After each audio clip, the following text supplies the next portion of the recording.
ایک نوجوان سے میری ملاقات ہوئی تو اس نے کہا کہ یہ مولوی لوگ جو ہیں، مولانا لوگ جو ہیں، وہ حرام کرتے ہیں، ہماری سمجھ میں آتا نہیں حرام کیا ہے. تو میں نے ورڈ بدل دیا. میں نے کہا آپ اس کو حرام کے ٹرم میں نہیں سمجھ پاتے آپ، کیونکہ میں آپ کو سمجھاتا ہوں. وہ ہے مائنڈ کا انڈر یوٹیلائزیشن. جس چیز کو ہم مذہب میں حرام کہا گیا ہے وہ کیا ہے؟ وہ مائنڈ کا انڈر یوٹیلائزیشن ہے. کہ جب آپ ہوا کرتے ہیں، فرینڈشپ چلاتے ہیں اور شراب پی رہے ہیں اور آؤٹنگ شاپنگ کر رہے ہیں، تو کیا ہے وہ آپ اپنے آپ کو انڈر یوٹیلائز کر رہے ہیں. تو حرام جو ہے وہ اپنا انڈر یوٹیلائزیشن ہے. ایک دم اس نے سرنڈر کر دیا، مان لیا اس نے کہ واقعی یہ بات صحیح کہہ رہے ہیں آپ. میں نے کہا جو ٹائم آپ بتاتے ہیں ان چیزوں میں، اس چیپ قسم کی یعنی انٹرٹینمنٹ میں، اسی کو آپ کسی بڑے کام میں بتا سکتے ہیں. جیسے فریڈے نے اپنے ٹائم کو بڑے کام میں بتایا تو دنیا کو اس نے لائٹ دے دی، دنیا کو انجن دے دیا. تو میں نے کہا آپ اس کو حرام کے ٹرم میں آپ کو سمجھ میں نہیں آتا، لیکن آپ اس طرح اگر سوچیں کہ اپنا وہ انڈر یوٹیلائزیشن ہے، وہ اپنے مائنڈ کو کم استعمال کرنا ہے. یعنی اتنی بڑی چیز خدا نے دی ہے آپ کو اور اس کو آپ بالکل یعنی استعمال نہیں کر پاتے، ہوا کرتے رہتے خالی.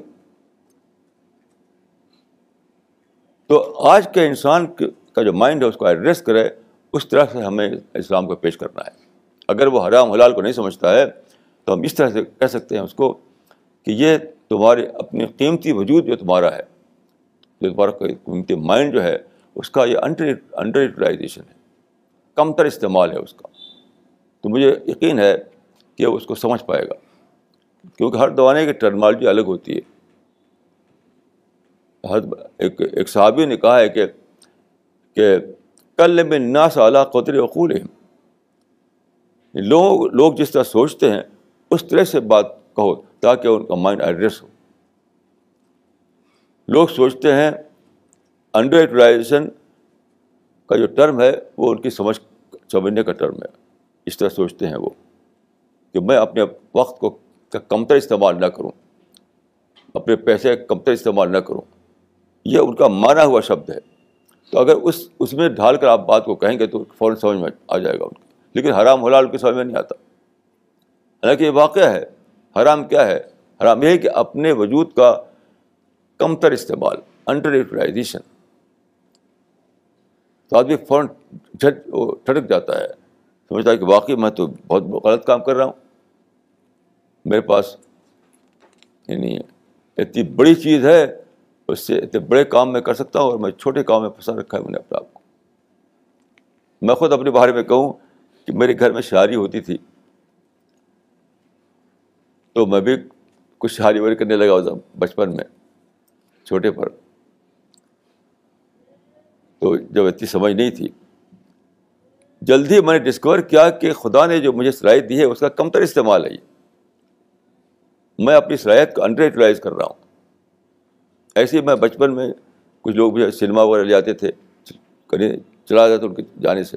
پھر مجھے احساس ہوا کہ اپنے ٹائم کو میں کمتر استعمال کر رہا ہوں، اپنے ٹائم کو انڈر یوٹیلائز کر رہا ہوں. تو چھوڑ دیا میں نے، شاعری بھی چھوڑ دی، سنیما بھی چھوڑ دیا. یہ میں نے خود سے ڈسکور کیا. لیکن آج کے نوجوان کو اگر آپ یہ بتا سکیں کہ دیکھو تمہارے پاس کتنی زبردست چیز دی ہے خدا نے، تمہارا مائنڈ، تمہارا باڈی کتنی بڑی چیز ہے، اس سے کتنے بڑے بڑے کام تم کر سکتے ہو، اور تم چھوٹے کام اپنے کو لگائے ہوئے ہو. وہ تو چھوٹا کام جو وہ تو اینیمل لیول کا ہے، یعنی ہیومن لیول کا کام تم کر سکتے ہو اور کر کے آ رہے ہو اینیمل لیول کا کام. تو مجھے یقین ہے کہ ان کا مائنڈ ایڈریس ہوگا اور وہ آپ کی بات کو